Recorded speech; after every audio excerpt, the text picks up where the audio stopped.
Makwela matu Deus os landrela John vulike tu Deus os landrela Johnny. Alô? Mfo. Mfo solonga bantu kunisiwa kuberegeki. Ya mfo Oh mbereko. Wani mfo. Wal polisa. Mfo ngiyovuma. Ngiwal polisa mfo nje. Hawa mfo. Hawa mfo. Hawa mfo. Ngiyakuzwa mfo. Sana. Uzokuvela. Lele. Hey, yenza so. Jama mfo ngisakufonela ufike irodana sila. Ya ngisakubamba ngomtato lokhanyana kusenyanyana. Hayi. Ngemini rakho le nawe kanonzana ngani. Bye bye. Buti. Ngiphathele indratshana ekudlwanyana. Ratshana ekudlwanyana ngiyiphi le? Ngithi msana uyakhumbula abonyana khe bakurobhiston. Bakuthathele imali yakho yodwa.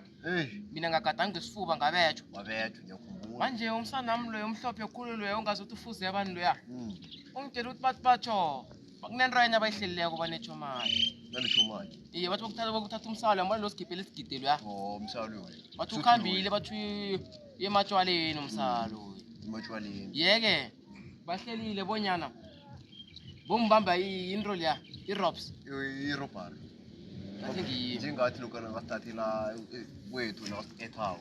iye mangathi uzobezwa amarhabha ngithi ngamarhwaqelokho Mawucabangeni wena. mina zinamsanami bengithini-ke mnani sikhambe nabesana Awa mfo khamba nabo. sikhambe soke mani Khamba nabo. khamba nawe Mfo khamba nabo. awa basakhamba bodwa Yazi why mfo? nangazi Naba mfo ngithola umbereko mfo. Yazi umbereko lo ngwani mfo? Wathi ngiyoba lipolisa. Manje ngibetha abantu so. Uzangonela mfo, uzangonela. amara nami musingakwamapha ngilungisa ipumbi Futhi besana bakhambe bona. besinabakhamba Marumelo ube khona. ngibe khona Ube ngibe yi-allowance ya allowance futhi vele futhi wabanjwa benzolile. Ibabethu. babetshwa bo Yena mfo usufuna ukujamela njengomfo wami.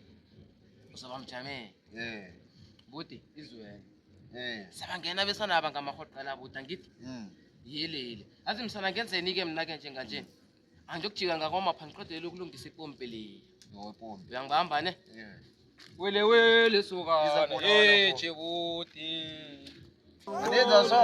yenza so Hey. yenza so Hey. Hey. Ungitshela ngabesana abanyana. Ungitshela.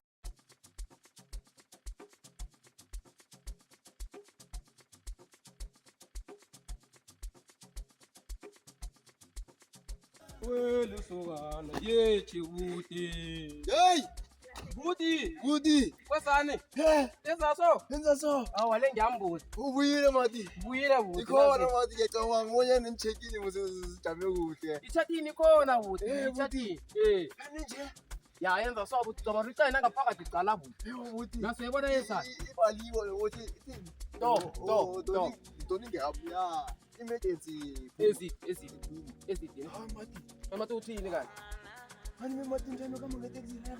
kana bothi ngeza bothi ngikhamba ngani ngesikuta Mati ngithi ngiyovenda Uthi ngikhambe ngeskuta? Ngithi matawuri. hayi buti asingilaba into zikhanye imlilo Sana mati.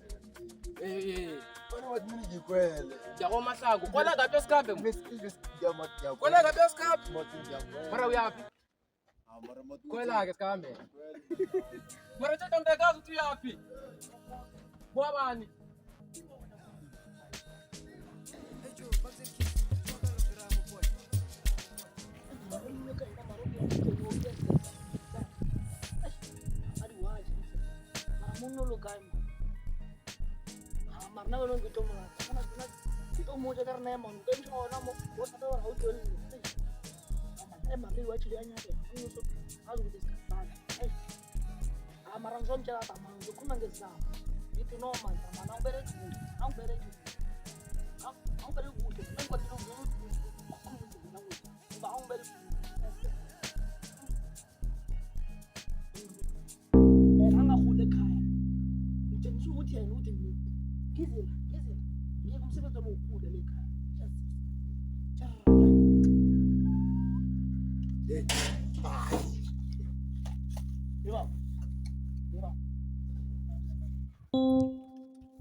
Thola.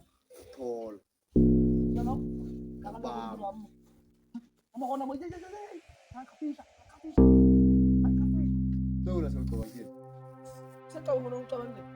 Azotira mina siyanyazana. Speak is your responsibility ngezana.